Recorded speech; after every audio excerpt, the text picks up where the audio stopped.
Hey, come here. You like pro wrestling? We got a little something for you. Two fans, 3,000 miles away. We each been watching for more than 30 years.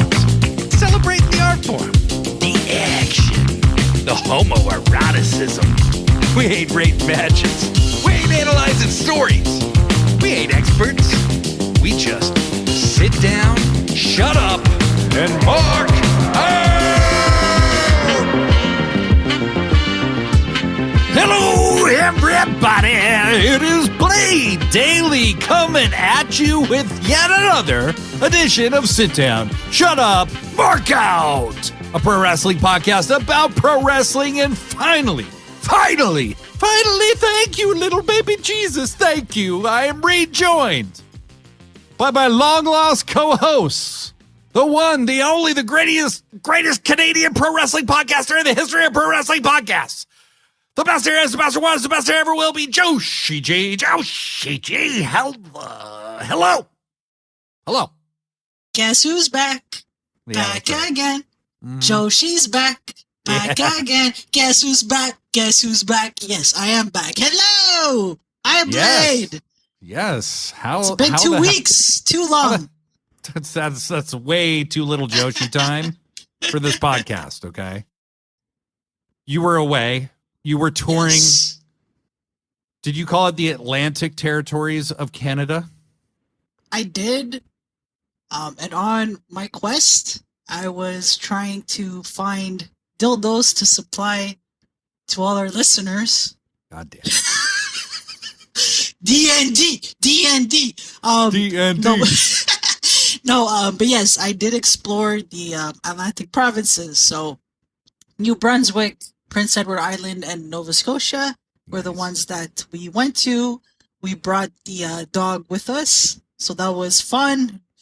He got anxious in the car after about 2 hours, so we'd stop and let him walk a bit and get back in the car. And so you just have to take a lot of breaks when you're on a road trip with your dog, right? But it was a really good time. Very beautiful provinces.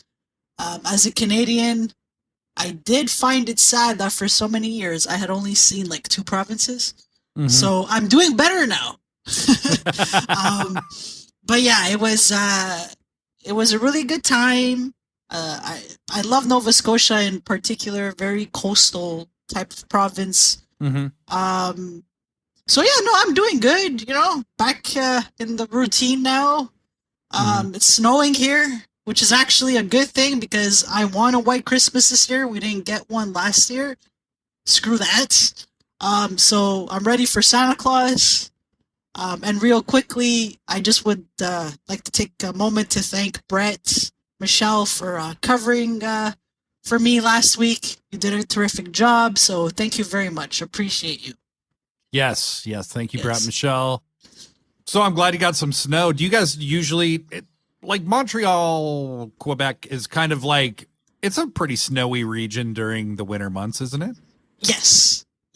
But last winter was a very weird one. It was quite wild. We didn't get a lot of snow. And it wasn't a white Christmas, so it was just a weird Christmas. No offense to anyone that doesn't get snow on Christmas Day. It's just for us, right? We're so used to snow. How fucking inconsiderate of you, Jesus Christ. I know. I'm an awful person. I've been telling people that for months. I know, right? I'm always causing havoc. But yeah, so normally, yes, we do get a lot of snow, during the winter season. Mm-hmm. Last winter, not so much. It was strange for us, so this year, it's looking good. Just hope it doesn't get too cold, That's not fun. Yeah. We don't always get snow in Seattle, but the last few years, I think we have. And then it got to be a little too much. It's like massive freezing ice kind of thing. And it's that's not fun. Even with 4-wheel drive, you're scared to leave the house. But the people of Wisconsin and Minnesota and shit would just be laughing in my face right now. So speaking of dogs, you were talking about Sandong having a little car anxiety. Well, I have a little financial anxiety because a dog, I went to go grocery shopping and I was at Target grocery shopping, which is a very bad idea because I just happened to walk past the electronics section and it was Black Friday weekend. And I'm like, ooh, they have PS5. I should like years ago, you couldn't even find a PS5 in a store, and they were like, oh, yeah, the PS5 Slim without a disc drive is $370. And I'm like, maybe I could do something like that. So I was like, hey, do you guys have the PS5 Slim? And he's like, no, we only have Pros. And I'm like, oh, wow, what's a Pro? He's like, well, it doesn't have a disc drive, but it's twice as much. Uh-oh. And I was like, okay, well, I'll talk to you later. And so I walk around the store and I'm like pushing my cart around, throwing groceries in the cart. And I'm like, I bet it would last a long time if I got it. I bet it would. No, you started reasoning. Hardcore reasoning. Damn it. Blade, you should have waited for your PS5 Slim Jim. So a PS5 Pro later, I am now a PlayStation 5 Pro is what I'm saying. And I have it, and I love it. And I celebrated getting a PS5 by playing a bunch of PS3 and PS4 games, which so I'm playing like Red Dead Redemption, which came out like 15 years ago. But that's a great game, man. So good. Oh my God. Oh my God. So everything I was afraid of, I'm becoming, but I'm like a zombie, but it's a good time. It's a good time. You couldn't order the PS5 Slim Jim on Amazon or something? I'm just calling it the Slim Jim. I like that. The PS5 Slim Jim. I like that. By the way, the dildo talk has really gotten out of hand as far as people who listen to this podcast responding to things we say with just like dildo talk. That is happening, and that's very real. So I hope you're happy with yourself. You've corrupted the youth of 2 countries, and we have worldwide listeners. Like there's people in New Zealand and Australia and the UK and other places in Europe. Let's add Japan. Let's add China. You want to expand the dildo talk? I want to expand the dildo talk. Damn it! This is very good corruption. This is dildo corruption. Oh my God. We got to write the dildo corruption to the tune of the Rainbow Connection by the Muppets. Oh my God. The dildo corruption. All right, let's talk about fucking Dynamite. Jesus Christ. Cut to the fucking music. To the music. Jesus Christ, Joshi. I cannot believe you. I cannot believe what a corrupting influence you are on the children. Soon to be of Japan, Korea, the whole Pacific Asian community. Yes. Mongolia. Well, first you say you miss me, and now you're criticizing me. Well, I miss criticizing you. I mean, I think that's fair, right? Yes, of course. Yes. You're allowed. Yes. I'm blaming our shared sickness on you, right? It's always been. So I can take the moral high ground. Yes. Yeah. You should. Yeah. You're an innocent young boy. Yes. Well, I'm innocent, that's for sure. Innocent of being young, because I am not young. So, anyway, AEW Dynamite fucking happened last night, Joshi, and I think it was a pretty goddamn good show. Your thoughts? Oh, I loved it. Yeah. It was so good. I think that was my favorite Dynamite since Fright Night, that Halloween special. Yeah. The last month of Dynamites weren't bad, but they were like kind of just in the middle. They were just like okay-ish. Like on the normal pro wrestling scale, they were probably like 7s. But on the AEW scale, they felt more like 5.5, 6s, where it was well, or like on the AEW scale. You got to remember that's a rough scale, okay? They're high standards to live up to. They weren't bad. They were solid watches. Like, look, a 6 like if you give me a 6 show, like I'm happy generally. Like that's fine. 60%. Yeah. I You know. know, when we were back. You know, when we were back in school, you needed a 60. That was a D. Pass. That was a D. Yeah. D minus. So I mean, okay, Yeah. AEW might have failed a couple of times.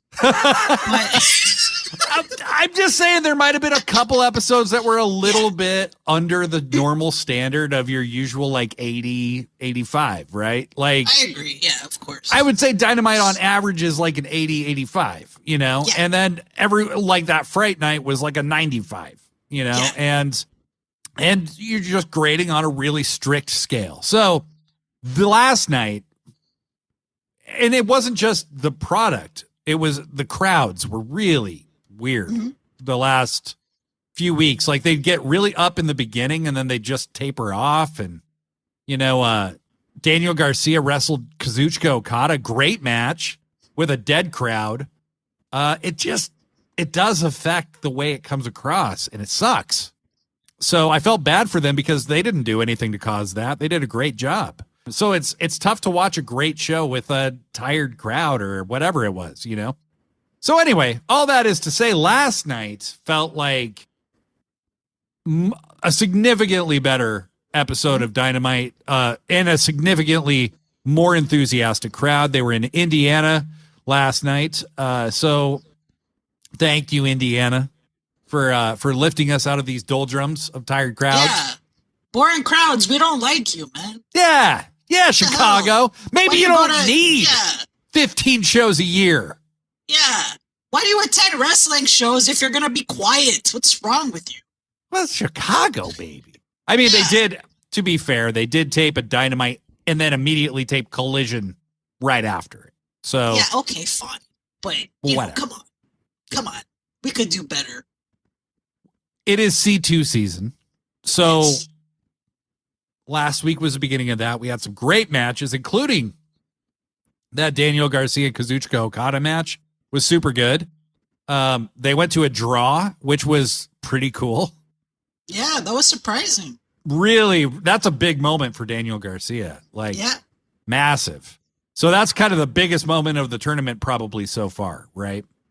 We open with this awesome video package. I love the way that they are doing the recaps of the tournament and the individual matchups. They each had their own intro videos. They showed you where each person is in the standings right now. And then they told you kind of what's on the line in this particular match. And I thought that was great. And what do we start out with? Joshi G. But a match that I couldn't have even thought about having. This match never even occurred to me. Okay, that's why Tony Khan is so good as a booker, is he gives you these rivalries and these matchups that you just wouldn't even think about. Yeah. And we start off with none other than Shelton Benjamin, and fucking Kyle goddamn Fletcher. One-on-one, mano y mano.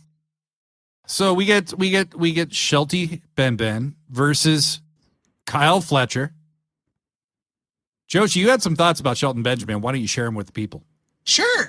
So I've been a fan of Mr. Benjamin ever since he was in Team Angle.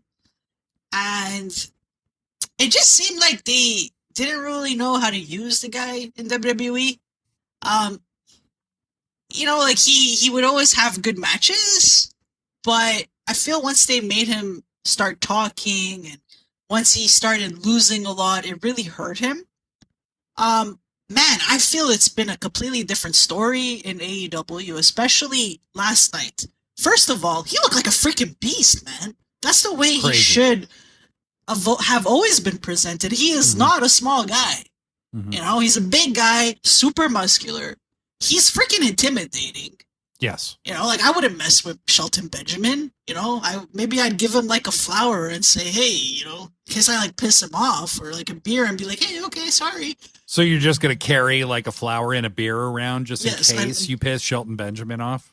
A bouquet of flowers and beers for Shelton. But yeah, it's just like his presentation, especially last night. is the way like I've always wanted the guy to be presented, and the fans were really into Shelton, man. Like they were cheering for him. It was so freaking cool to see. This is what he deserves. I don't know how many years of wrestling he has left, but it's about freaking time that the fans realize what a special athlete he is. Like, okay, he's not the best on the mic. So what? It doesn't matter. When you have a wrestler that looks like him and that's intimidating like him, that's all they need.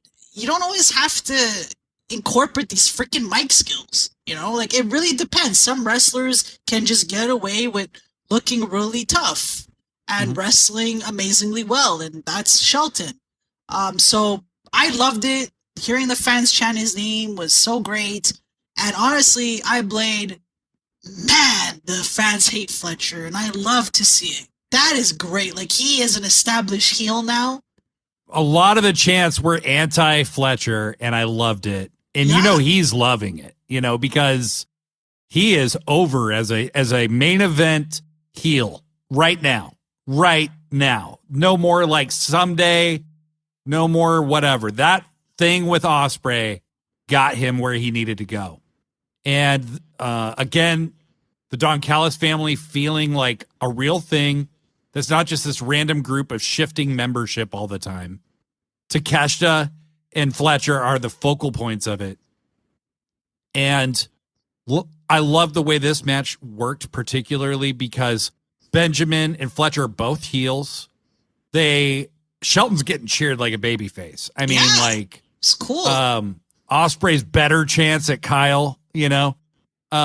Everything Kyle does to try and keep up with Shelton, the crowd boos mercilessly. Fantastic stuff. I love how careful they were with each other in the beginning of the match, where they didn't just start doing a bunch of shit. They like felt each other out for a long time because they both know if you fuck up against Shelton Benjamin or Kyle Fletcher, you're in deep shit.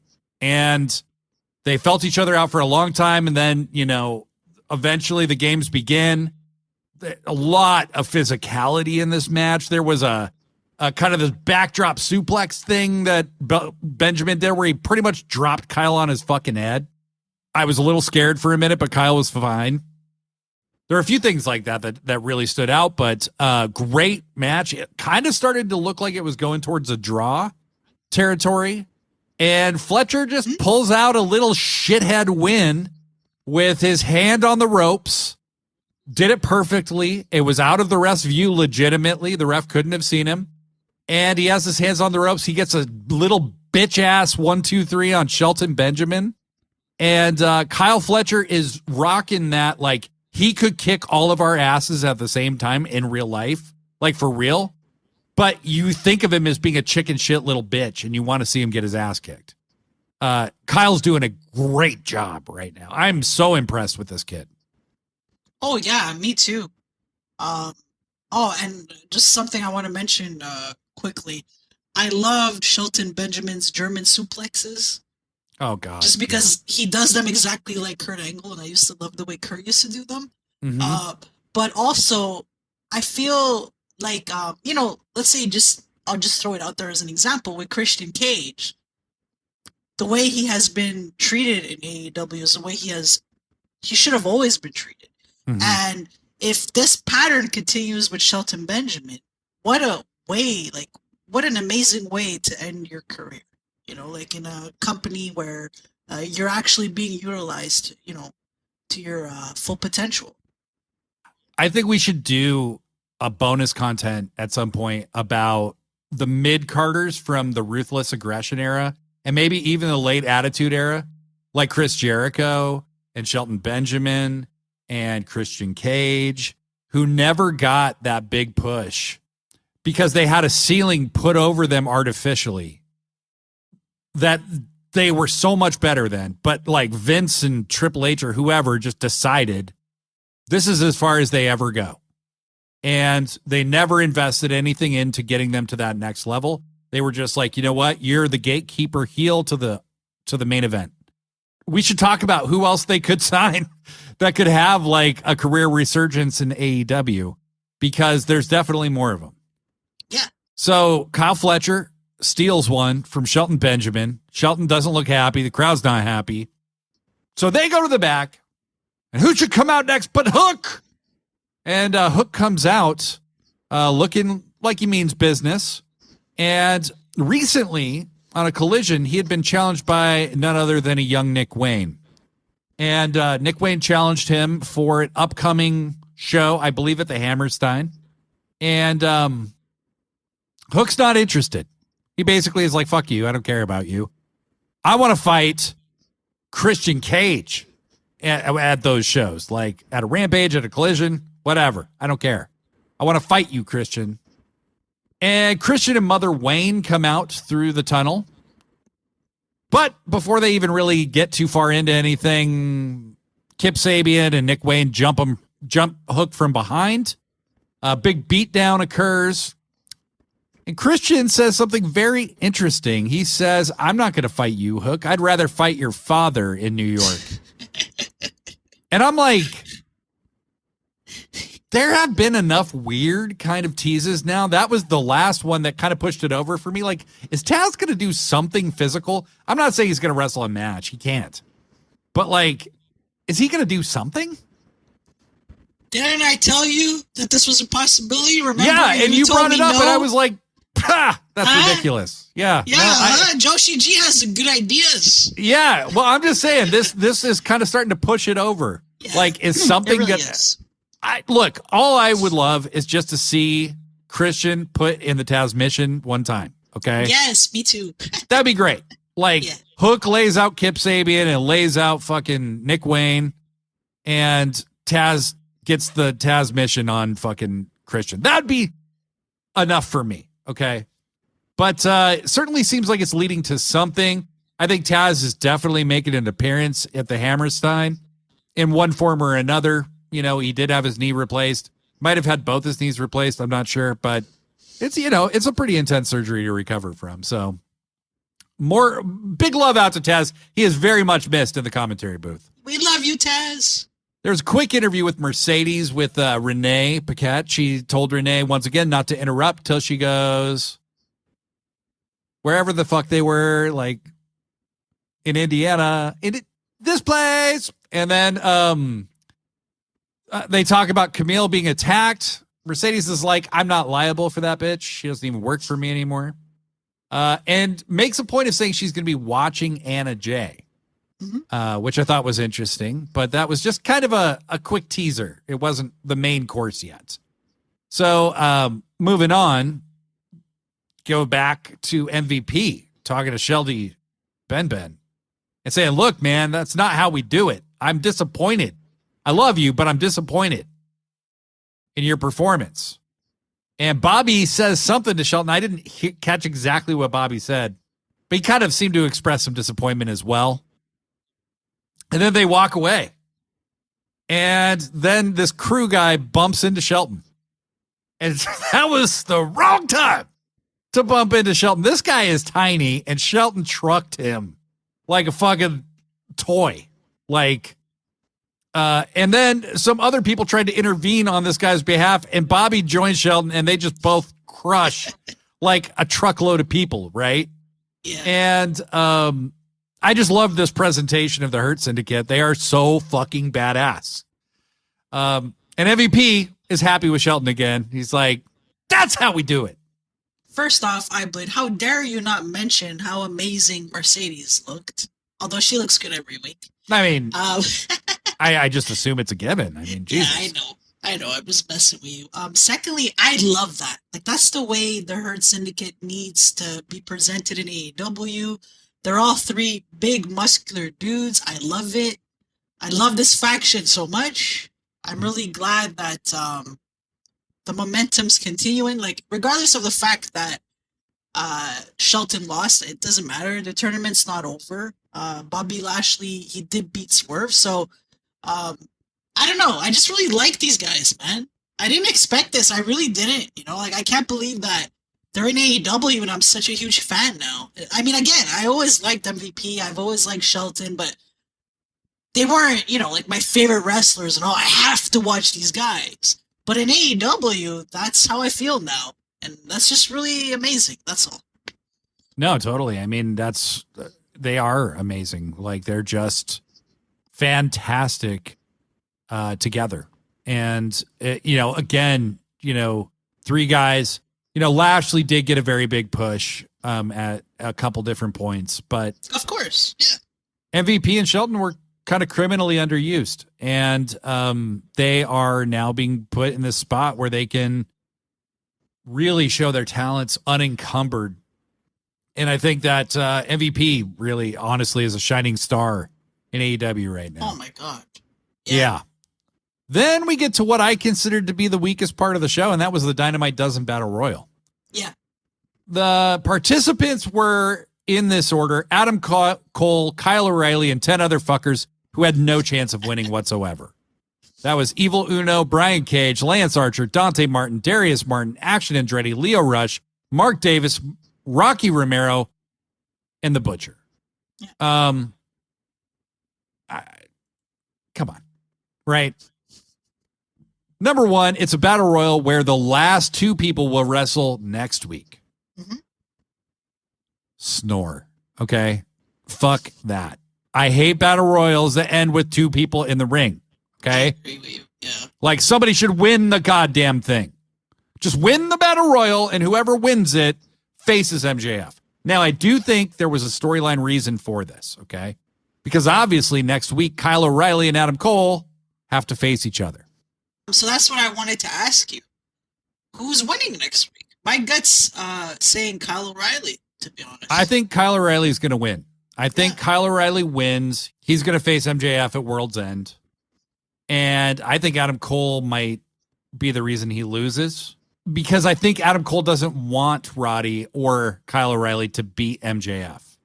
And that's what I think is going to be the underlying point in this whole thing. And there was a promo from MJF later in the show that kind of alluded to some of that. In my opinion, the Dynamite Diamond Ring doesn't need to be a big story. It's just a fun thing. And some dumbass heel should win it every year. It doesn't always need to be MJF. It can just be whoever, but like, that person's going to have an unfair advantage for the next year, kind of thing. MJF's had it for 5 years. I don't think he's going to lose it to Kyle O'Reilly. And I don't think he's going to lose it to Adam Cole, but I don't think Adam Cole is going to be the one fighting MJF. In fact, I have my suspicions they aren't going to fight ever. So we'll get to that soon enough. Okay, but moving on from that, we did get an awesome Julia Hart vignette. The editorial style on Threads and elsewhere, Danny, the person who has been making these, her and Julia are doing incredible work together. I love how they took all the imagery from those previous vignettes and they incorporated it with, now it's not Julia getting shot by herself with the arrow. It's Jamie Hayter getting shot with the arrow. And I like that she kept saying, I'm stronger than you, kind of in this menacing, terrifying way. I can't wait to see Julia Hart again. Like, I'm so stoked. I'm super excited to see her. That vignette was amazing. I mean, her vignettes are always like the best part of the show. I just love them so much. The only thing is, I don't know if I see Julia beating Jamie. I'm not sure about that. Like, they're going to bring her back, right? I imagine they're going to be in a match. Realistically, because Jamie right now is on a hot streak. Mm-hmm. Right? I mean, she might win the international belt, I think it's called, in NJPW. Right. I mean, she's on a hot streak. So I think it's going to be great. It's going to be fun. Don't get me wrong. I just don't know if I see Julia beating Jamie. I'm not sure. Well, sure. Yeah, and I think if she does, it will be through shenanigans and chicanery. It must be, yeah. Only way. Yeah, because she's not going to beat her straight up in a match. That's never going to happen. Jamie's you can't have Julia beat Jamie Hayter. But I think this is a cool feud that I would have never imagined. Yeah. And if Julia beats Jamie, it's a big feather in her cap, and Jamie can recover quickly, right? True. And I don't think they're doing all these promos for Julia and then having her lose her first thing back. So well, that's exactly it. That's why I'm torn. because on the one hand, I don't see Julia losing. Right. The vignettes have been good for the past, month and a half or so. She's clearly been targeting Jamie. Do I think Jamie should lose to Julia? I don't know. But at the end of the day, it is a really good story. So, as you said, if Jamie does lose to Julia, which would make sense, as you said, Jamie will be able to bounce back from it. Like, I'm sure of it. It's just like, you know what? At the end of the day, this was a very surprising rivalry for me. Like you said, did not expect this to happen pretty much ever. And now here we are. And the story is really good. So I'm open to it going in any direction. My main thing is down the line, it doesn't have to be in a week. It doesn't even have to be in 3 months. I really, really, really can't wait to see Jamie wrestle Mariah Mercedes. That's going to be awesome. But I do think that because Jamie is just one of those wrestlers that can have a good match with anybody. She's up there, one of the best. She's a worker's worker. Oh my God, yeah. So I do think that that Jamie being Julia's first opponent back from injury is the right way to go. Yeah. Yeah. And I don't, I think it all depends. I think Julia will beat her. Yeah. But it really just depends on how. And like, that's the only thing is like, you can beat anybody, but like, for sure, if you do it the right way, it doesn't hurt anybody. And it helps the person, even if it is with bullshit, it still helps that person. You know what I mean? So that's what they've got to do. And I think they will. I think this match is going to be a lot of fun when it does happen. Maybe at World's End. Maybe. Yeah. Very possibly. It seems like we're building to at least 2 women's matches at World Ends that I see very clearly kind of crystallizing right now. And we'll talk more about that. Just after that, Max Caster is backstage talking some shit about Swerve with Anthony Bowens and Daddy Ass, who both look kind of annoyed with him. And what I really like about this is that Caster is totally oblivious to them. They're like clearly annoyed with him. And Caster's like, yeah, let's go. Let's fucking do this. I fucking got Swerve. And Daddy Ass basically tells Bowens to talk some sense into Max.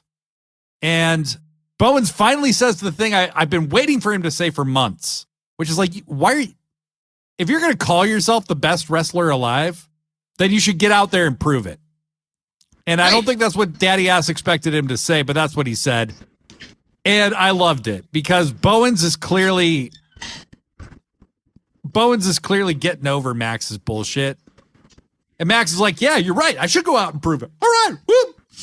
Fists up, and then he's like totally oblivious to the fact that they're annoyed with him, that things are not cool. Daddy Ass even says like MVP is so in your head right now. And Caster just acts like that's normal.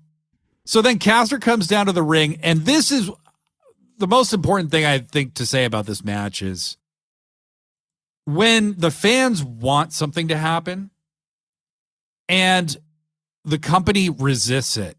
Like, the fans don't like Max Caster. And for a long time, I was like, it's mostly the IWC, though, so you can't let them book your show, really. But it's become wider than that, okay?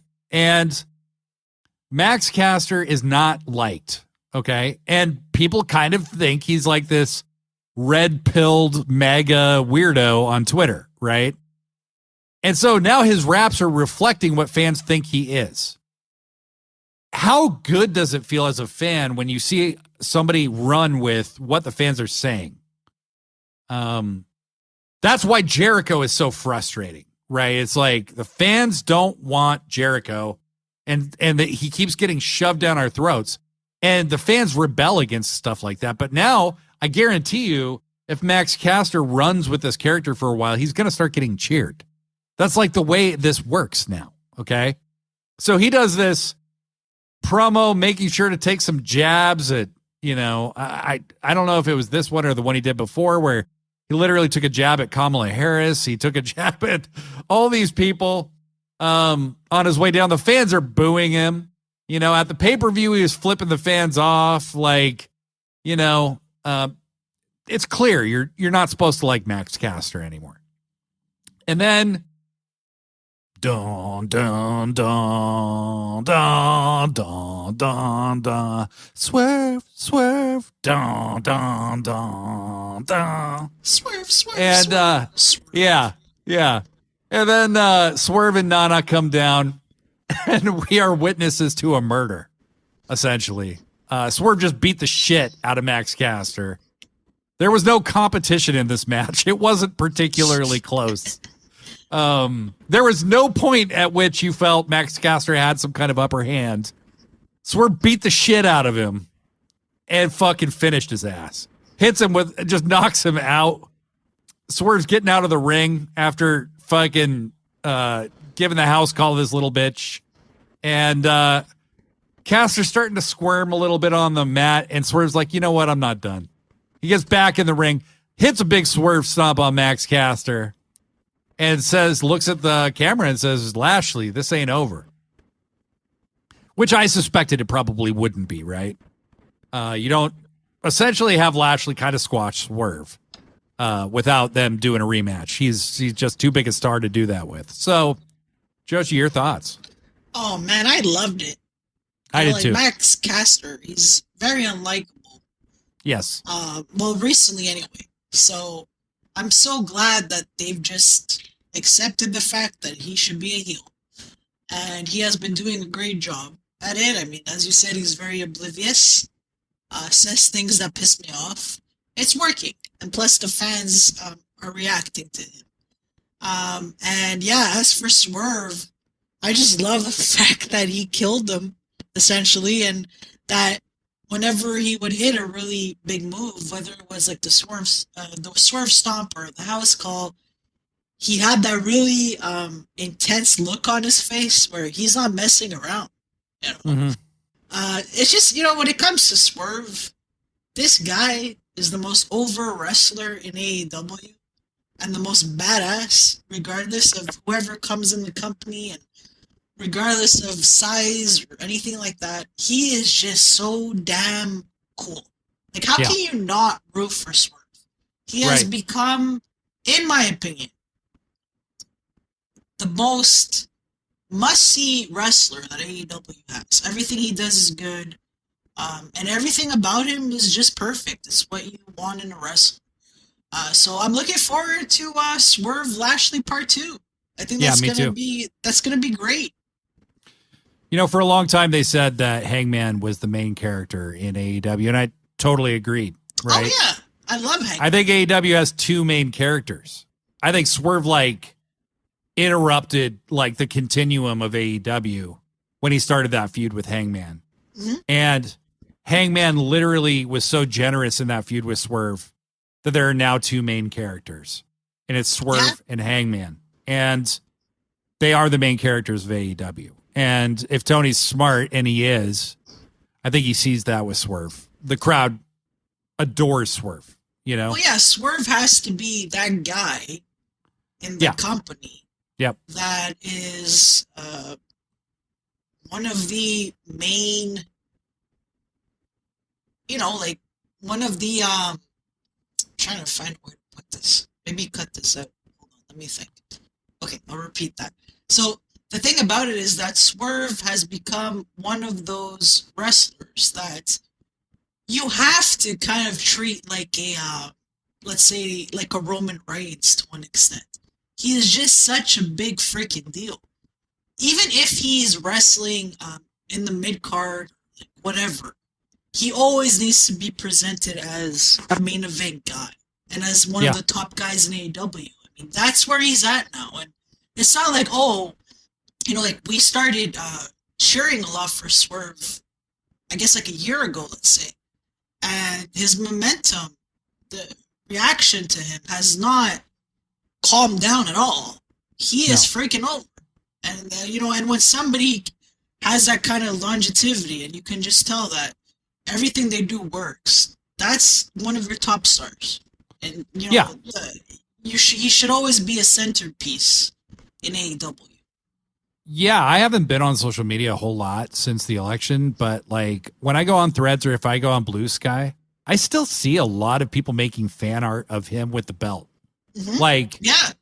he's a lot of people's favorite AEW champion ever. And he had a pretty short reign compared to like Kenny Omega and MJF and Moxley. And, you know, like he didn't have a super long reign, but it made a huge impact on people. And he's the guy. He's the guy. He's the guy. He is the guy. And so Yeah. he's proven it time and time again. And we could go on and on about Swerve, but damn it, we got more to discuss.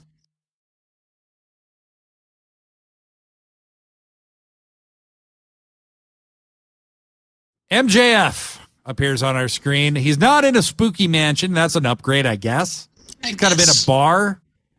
I don't like MJF with no facial hair whatsoever. Not even any scruff. This like baby ass thing he's got going on.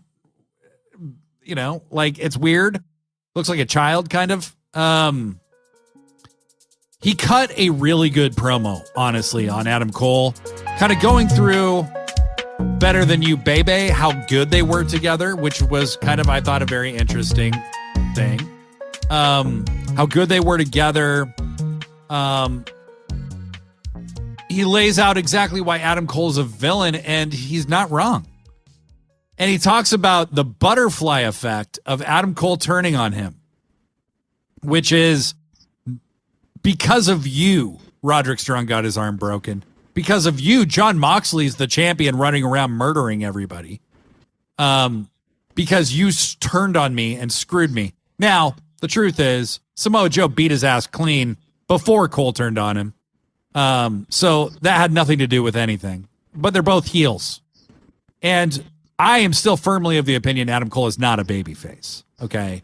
So, one way or the other, they're going to get back to each other.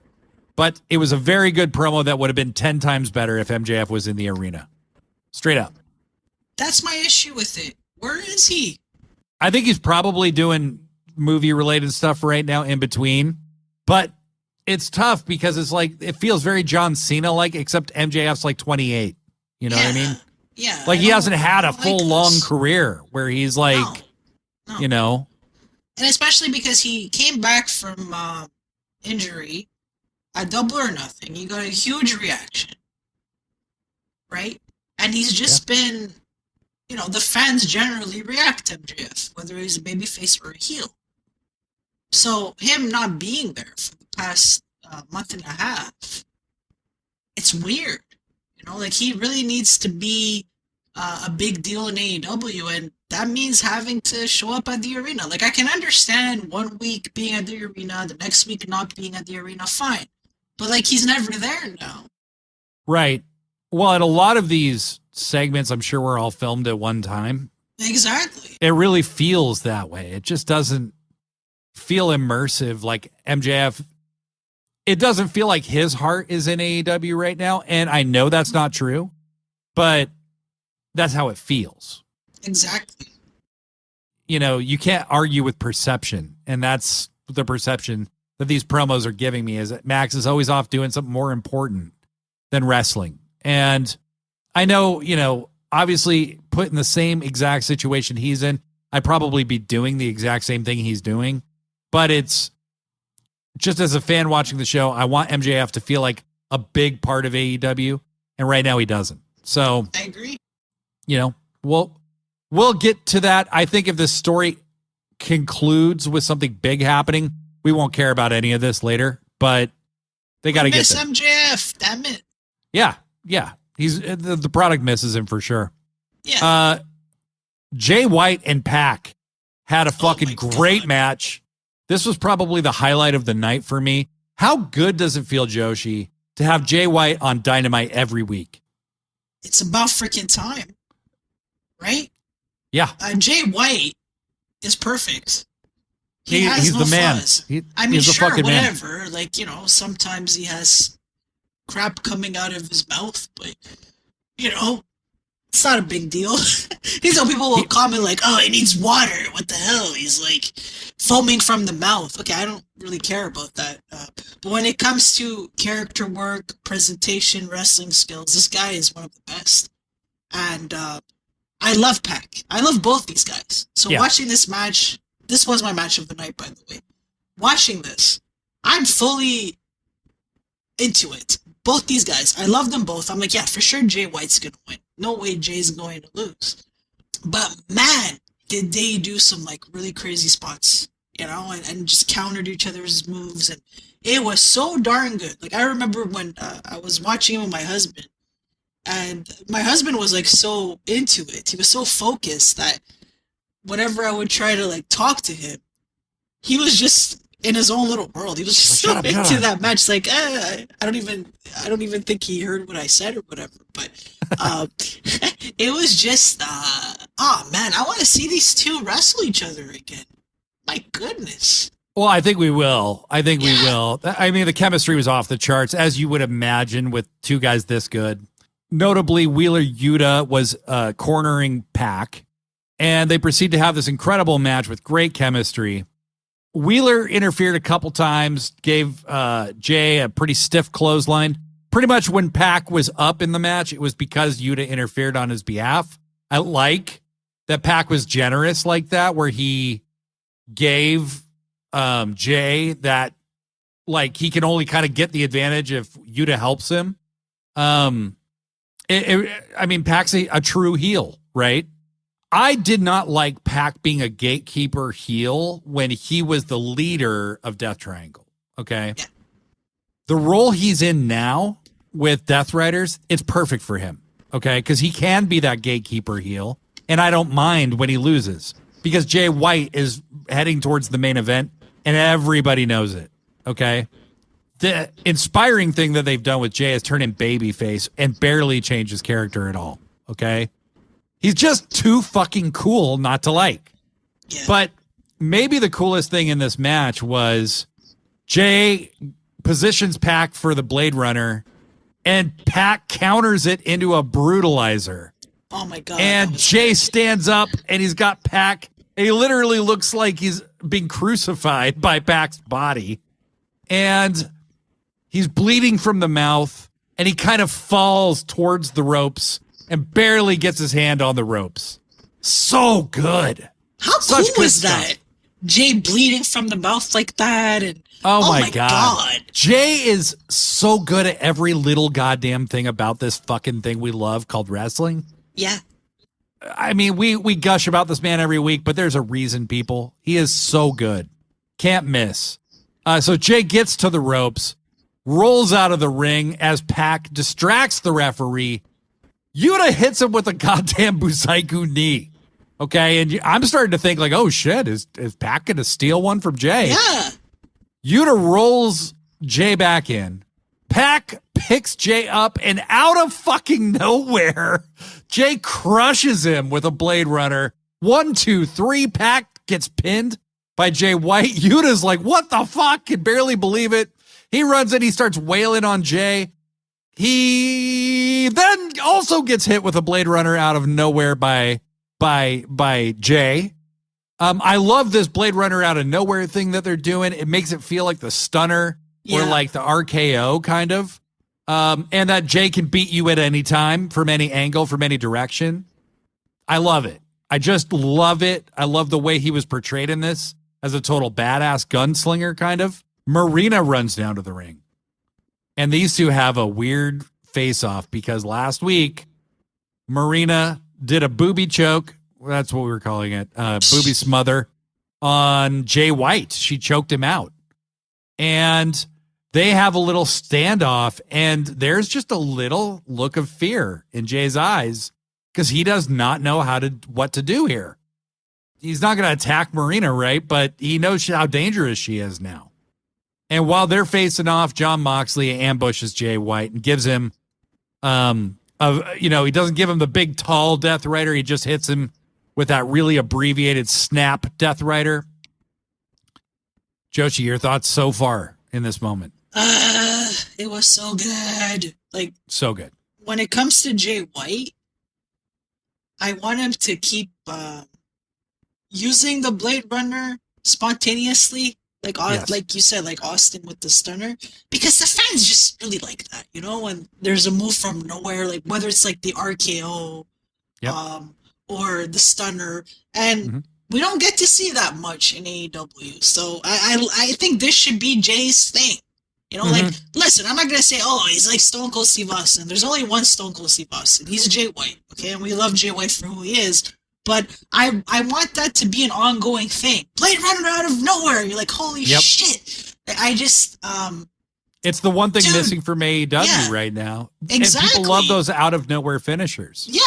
So Jay White needs to be that wrestler that keeps using it, and whenever it, you know, he does it unexpectedly, the fans react that way. Like, oh my God, I can't believe it. Yeah, everything about it was awesome.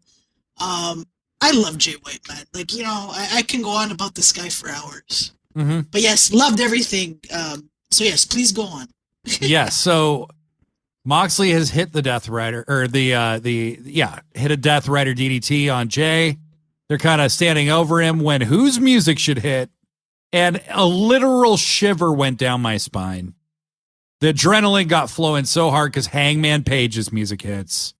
Hangman walks out. He's not in a hurry to save Jay White, right?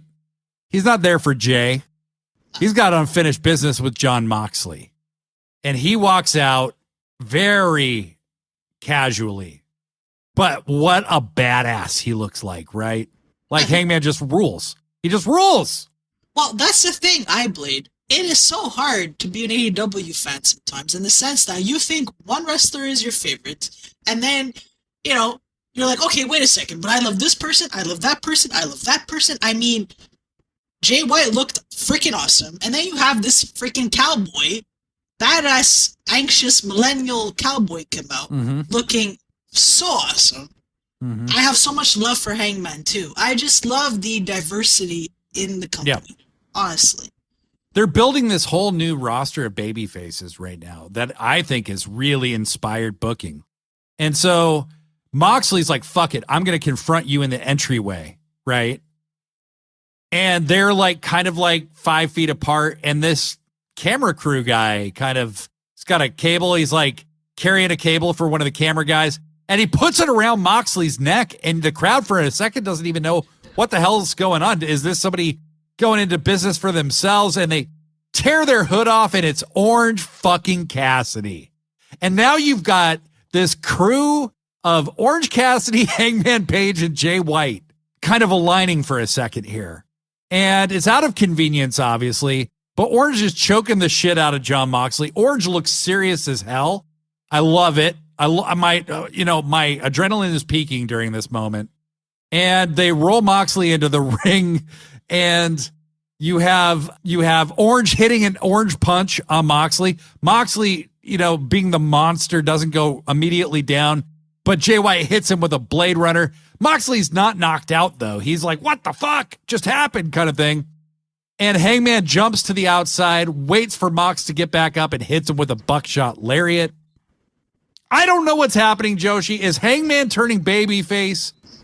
I welcome it if he is, because I think Hangman should be one Team AEW all the way. And is there going to be some kind of alliance? Is this alluding to some kind of multi-man match for World's End? Is this going to be a tag match that happens at World End? Death Riders versus these guys? I don't know, but I like where it's going. Whatever it is, I like it. Your thoughts? I really like it. In terms of Hangman Adam Page being a heel or not, he doesn't have to be a traditional babyface. If they decide to go that way, and you look at Swerve, he is not a traditional babyface at all. Thank goodness. So with Hangman, he could turn babyface, and he's still not trusting of people, and very cautious. And you mess with him, he will beat your ass. I'm okay with that. That's the Hangman that I love. But yeah, I love this whole thing. Seeing Jay White, Hangman Adam Page, and Orange Cassidy united was really cool. And I do think there's going to be a 6-man tag match or something along those lines at some point. But I love this whole thing. And you know what? Why I just realized why I loved Dynamite last night so much.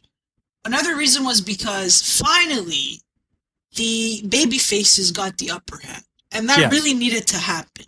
Yep. It really did. You know, I mean, look, yeah, okay, I can understand the heels beating on the baby faces for a while, but you get tired of it, you know? At some point, it's like, yeah, okay, I'm kind of bored with this. So they really needed this to happen, and they needed some pretty big stars to be the ones to basically get the upper hand. You know, those three guys, it makes absolute sense. It looked good. So I'm just glad that the Death Riders got what they had coming. It's about time, you know? Absolutely. Well, and I love, when you were just talking about it with Hanger, right? Like he's the Hangman Page that won the AEW World title and was the center point of AEW in the beginning. That guy's gone. He's never coming back. You have unhinged maniac Hangman Adam Page. That is who we have now. Like, it's not going to change. And so I don't know if he's going to truly like be more of a tweener or if he's going to stay a heel, but I like where this is going. But if you look at Orange Cassidy, Darby Allin, Jay White, and Swerve, what a group of baby faces to have right there. And they all have an edge to them. None of them are just like, yay, this guy's such a nice boy, like Cody Rhodes. Like these guys have an edge and a dimension to them, and all of them are badasses. Exactly. And I think that is the separating factor for these guys right now. So I'm very excited about wherever this goes next. Me too. We had a Jamie Hayter cut a pretty solid promo on Julia in the back. She was wearing a denim like skirt kind of thing going on. And one of our friends, Rerun 717, called it a Canadian prom dress. And I lost my mind. I'm not too sure. Rerun 717. I'm not entirely sure what you mean by that. So, the Canadian tuxedo is when you wear denim on top, denim on the bottom. Yeah. And he called this the Canadian prom dress. What were you trying to say, man? We all go to our prom in denim? What? And the thing was, Jamie looks like really she looked good. amazing. She Yeah, looked amazing. She I'm cut just a really messing good. around. Yeah. You may remember, if you've been a longtime listener to this podcast, a while ago, I said she needs to really get better at cutting promos. What did I tell you? That was her one weakness, and she has proven me like I needed to shut the fuck up because she has been incredible. She's been cutting very good promos. This woman is going to be on top for a long time. Zip your butt, Blade. Yeah, that was a very much a zip your butt moment. We have a backstage vignette with Chris Jericho promoting Death Before Dishonor at the Hammerstein Ballroom, which he calls the Hammerstein. And Joshi, this is the point in the show where we piss a lot of people off because we both liked this quite a lot. It was very amusing. This is the perfect way to use Chris Jericho right now. He was on TV for like a minute and a half, at the most, right? He promoted the Hammerstein shows. He's wearing a cowboy hat with the number 9 on it, like a total asshole. He's calling himself the King of New York. And it feeds into everything that you don't like about Chris Jericho, but in a self-aware, funny way. I liked it. I saw lots of people just like, ugh. And it's that thing where people are so against somebody that they can't even see the good stuff they do anymore. It was just like minute, though. It was so short. It there for like it barely took up any time. Yeah. Jericho's saying that they're going to do a special learning tree segment on Ring of Honor. Good. We're taping this on Thursday, so it'll be on tonight for us, but it'll be in the past for the people listening to this. So we'll see if that's any good. But honestly, I thought this was funny. And then we get this weird vignette. Oh my God, I loved it. Go on. It's with these weird cowboy dudes who are talking like old-timey Western kind of to each other about this bandit, this outlaw who's, very dangerous. And they're putting up a poster about him, and it's starting to click in my mind as they're doing it. And I happened to be chatting with a few friends, and one of them said Bandido, and I was like, wait a minute, it's going to be Bandido. And they move, and you see the picture on the poster is none other than your boy Bandido. I got so excited. This was such a great vignette and such a great stylistic way to present him. And Joshi, you and I had talked about this. They needed to find more ways to stylize the wrestlers. Not everybody needs like the same production you give the House of Black, but like this was a great way to present Bandido. Great way. And honestly, kind of is like a modernization of 80s WWF when they did this stuff with like the $1 Million Man or whoever. They found a way to kind of give just a little stylization to this wrestler to make you care just a little more and form just a little more of an emotional connection. It was great. Look, I don't know who put that vignette together, but I loved it. You know, I'm into like the whole spaghetti western stuff. Like I love the good, the bad, and the ugly. You know, we were just talking about Red Dead Redemption. You know, like Red Dead Redemption. I love that stuff. So that's literally Bandido's character. Like, exactly. Fucking do it, run with it. So put him with Hangman Page. Like, exactly. Go all in on this shit. You know, so put him with Jay White. Put him with somebody you can talk for. Yeah. So whoever put this together, excellent job. Yeah, I want to see more of that. It kind of felt like the editorial style Danny, who's doing Julia Hart stuff, kind of almost felt like her similar. a little bit.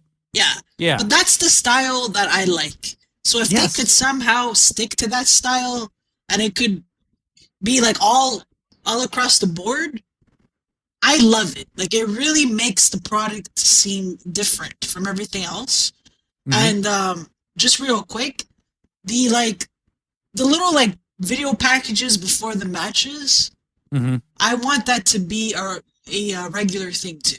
It just 100%. Makes AEW seem so different. And that's what they need. It's like you're showing, hey, this is like, yeah, you're going to get stories and all of that stuff here, but we're also very sports presentation based. I freaking love that stuff. It's like when you're watching a soccer game, right? And prior to the game, they're showing you, okay, so this team wrestled this other team like last week, and this was the result, and what stood out, and blah blah blah. I love that stuff. So if they can continue to incorporate that and do these like really interesting vignettes, like Julia Hart and Bandido, I say this has to become a permanent thing, man. It does. I love it. Just I don't know. It just works.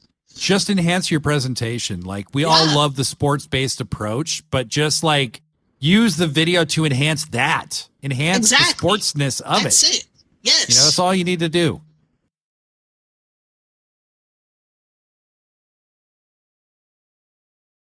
Really, really great vignette.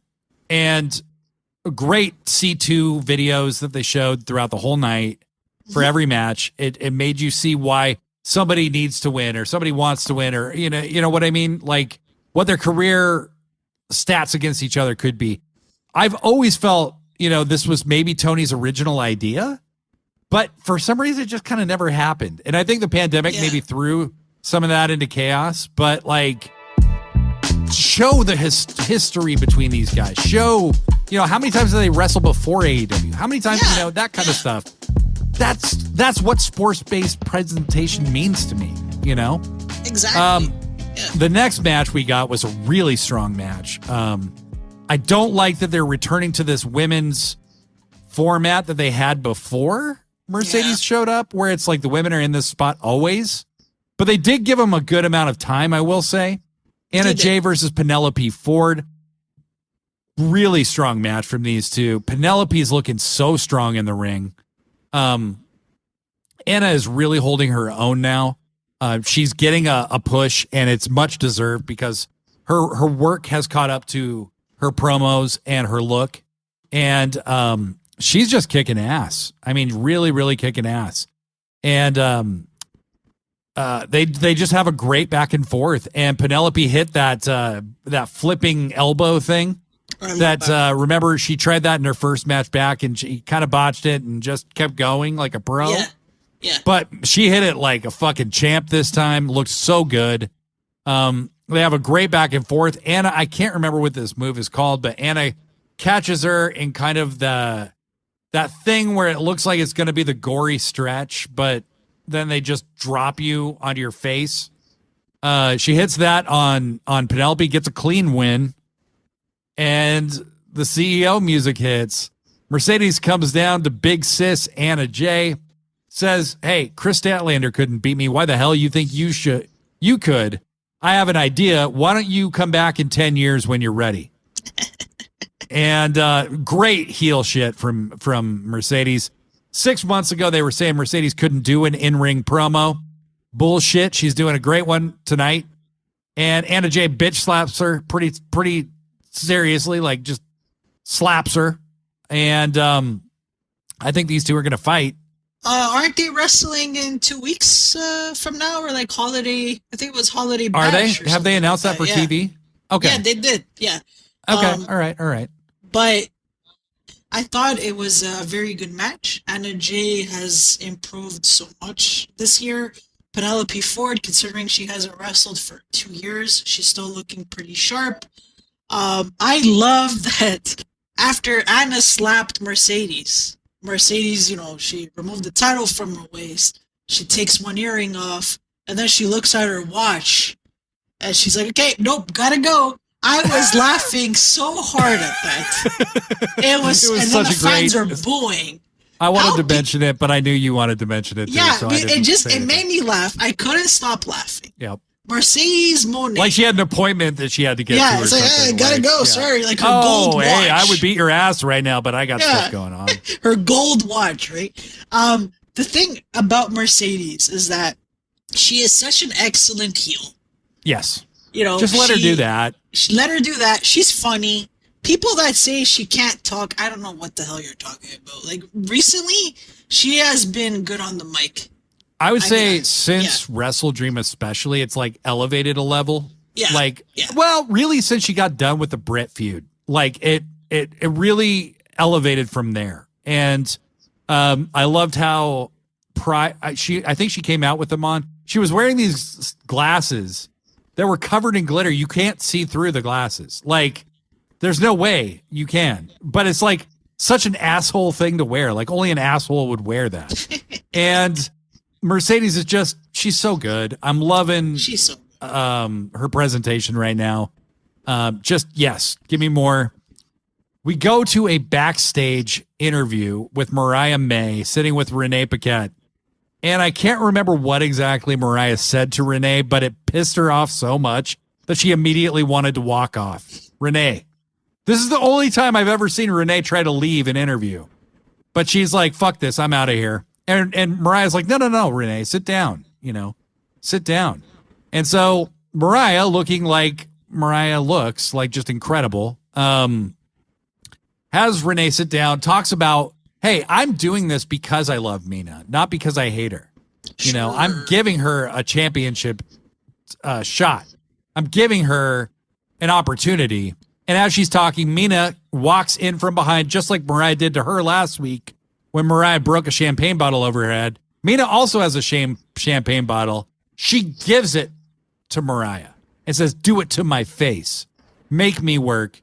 But they talk to each other in such a way that there is this like implied sexual tension between these two that is like off the fucking charts. It's just crazy. Great segment between these two. I that's the match I'm looking forward to at Winter is Coming. I'm so excited for that. I'm so excited for Mina and Mariah. I can't wait. Too. Like, I'm over the moon. Can't wait to see these two have a great match with each other. Unbelievable stuff. I could talk about it forever, but we've gone on and on about these two so many times. They're going to fight next week, and I'm super excited about it. Last thing on the show was Claudio Castagnoli in a match with Brody King. They wrestled each other last year at the C2, and Brody got a win over Claudio, which they reminded us about with an awesome promo before the match. Have a great match here. Just a really two hosses just slugging it out. And Claudio cheats like a little chicken shit bitch to get the win with a low blow on Brody.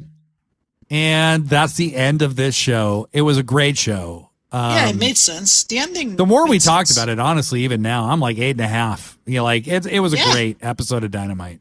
There wasn't anything wrong with it. I can't think of anything that. The Dynamite Diamond Battle Royal was weak, but Yeah, but because there was so much good, Yeah, it didn't even matter. Yeah. it doesn't really affect the quality of the show, No. It's like if, let's say, there were, I don't know, like, if there was another match that we felt that way about, it would have stood out more in a negative way, but because everything else was just so freaking good, and it wasn't even like a bad match or anything. It's just like, I agree with you. I don't like the fact that there's two winners, but it wasn't bad or anything. It was just fine. Like you knew who was going to win the whole time, and I think that in a way, it was just kind of like MJF could have just as easily said, "Well, now you have to face your other friend Kyle O'Reilly," and it would have been, the same thing. But I agree. That's fine. So they had a graphic out for this show that I did like, which was for the Dynamite Diamond Battle Royal. It showed MJF on a pennant 5 different times each year that he's won it, as like it was hanging from a sports arena. That was funny. I did like that. That was really funny. Very, very well made. Don't you dare sleep on Rampage this week, folks, because Mark Briscoe is facing Kazuchika Okada, Daniel Garcia versus Beast Mordos, and Ricochet versus Commander. Plus, the Vendetta are going to appear, I believe, in a tag match. In a tag match, yeah. Which I am super stoked about. And then Collision the next day is going to be crazy because you have Kazuchika Okada versus Kyle Fletcher. Hell yeah. What the fuck? What the? You have Danny Garcia versus Mark Briscoe. You have Darby Allin versus Commander. Then you have Willow versus Serena Deeb for the Wrestle Dynasty Women's Invitational. And you have Emi Sakura versus Mina Shirakawa. Holy fucking balls. You can't miss any of the shows this week. They are just gassing up for the end of the year, man. Like, they want to lead into their simulcast debut on Max very strong, and they're gonna.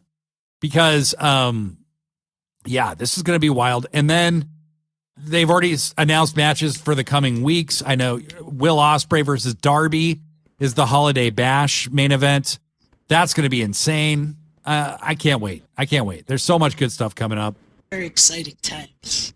Joshi, it is so good to have you back. Oh, thanks, man. It's good to be back. Yeah. And we got so much more good AEW shit coming your way. Can't wait to talk about it with you next week. But that's a very thorough recitation of what happened on Dynamite. And my friends, we love you all. Thank you so much. By the way, just wanted to say, people were posting their Spotify Wrapped on Threads, Blue Sky, and we were in there a number of people's top 5s. Thank you so much for the support you've been giving us this year. We promise you we are just getting started. We can't wait to do so much more with you coming up in 2025. I have my very good friend Joshi G back in the fold with me. I'm Blade Daly. I'm Joshi G. Lots of love. And we'll be at you next week. Until then, though, pro wrestling forever.